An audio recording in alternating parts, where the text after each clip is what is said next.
మన పురాణాల్లో కనిపించే ఆయుధాలు ఇవి శత్రువుని సంహరించే సాధనలు మాత్రమే అనుకుంటాం. కానీ ఆయుధం అంటే డిస్ట్రక్షన్ కాదు, డైరెక్షన్. మనిషి లోకానికి చూపించే మార్గం, మనసును మార్చే శక్తి, అంతరంగాన్ని శుభ్రపరిచే దీపం. మన పురాణాల్లో చాలా దివ్య ఆయుధాలు ఉన్నాయి. మన జీవితంలో ఎలా అర్థమవుతాయో తెలుసుకుందాం. మొదటిది సుదర్శన చక్రం, ట్రూత్ అండ్ జస్టిస్. విష్ణువు చేతిలో ఉండే సుదర్శన చక్రం కేవలం శత్రువుని ఛేదించే దివ్యాయుధం కాదు.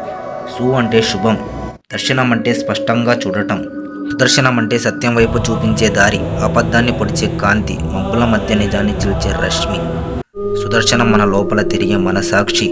ఈ రోజుల్లో సుదర్శన చక్రం అంటే నిజంగా మాట్లాడే ధైర్యం, తప్పును చూసి కూడా నిశ్శబ్దంగా ఉండకపోవటం, మనలో మనమే ఇది సరైనది కాదు అని చెప్పే నెమ్మదైన స్వరం.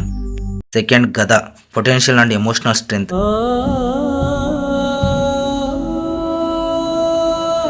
గద అంటే బలం కాదు, సహనం.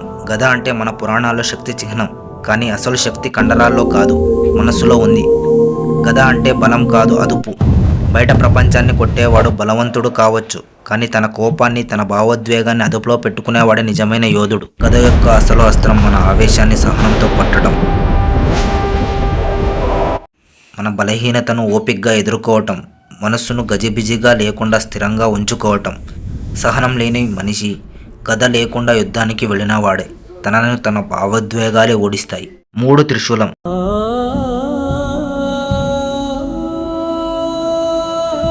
శివుడి చేతిలో త్రిశూలం పట్టడం అది విధ్వంసం కాదు, సమతుల్యతకు సంకేతం.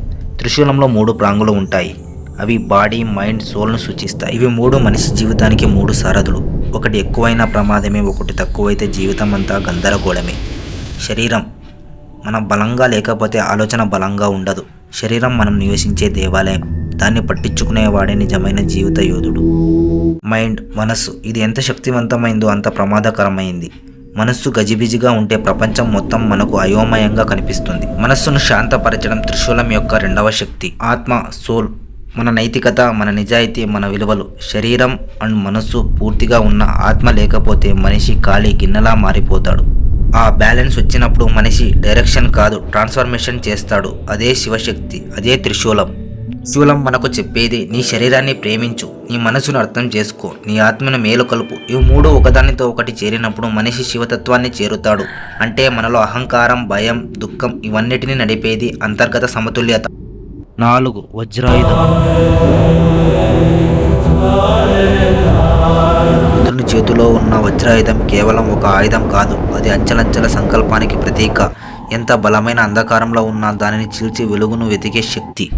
వజ్రాయుధంలో ఉన్న అభేద్వత్వం ప్రతి మనిషిలో కూడా ఉంటుంది. అది మన ఇష్టం, మన సంకల్పం. Unbreakable will power. బయట ప్రపంచం మనకు ఎన్నో అడ్డంకులు ఇస్తుంది, కానీ మనసులో సంకల్పం వజ్రాయుధం అయితే దాన్ని ఏ సమస్య ఏమీ చేయలేదు. Never give up, no matter to struggle. జీవితం మనుషులకు మోకాళ్లపై కూర్చోబెట్టు రోజు ఇస్తుంది, కానీ వజ్రాయుధం చెబుతుంది, ఎదురు చూడకు, మళ్ళీ లేచి ముందుకు నడువు. ఎన్నిసార్లు పడినా, ఎన్నిసార్లు విఫలమైన వదిలిపెట్టకపోవడమే నిజమైన శక్తి. 5th one, హలాయుధం.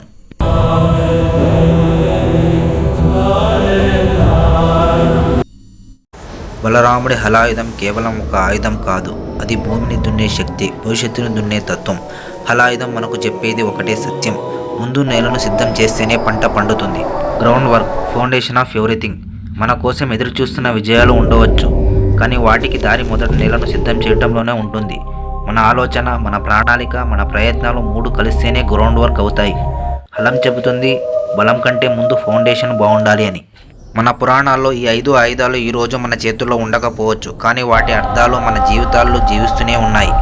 సుదర్శన చక్రం మనం మాట్లాడే నిజంగా, గద మన సహనంగా, త్రిశూలం మన సమతుల్యతను కాపాడుతూ, వజ్రాయుధం మన సంకల్పానికి ప్రతీకగా, అలహాయుధం మన శ్రమకు విజయంగా ఉన్నాయి.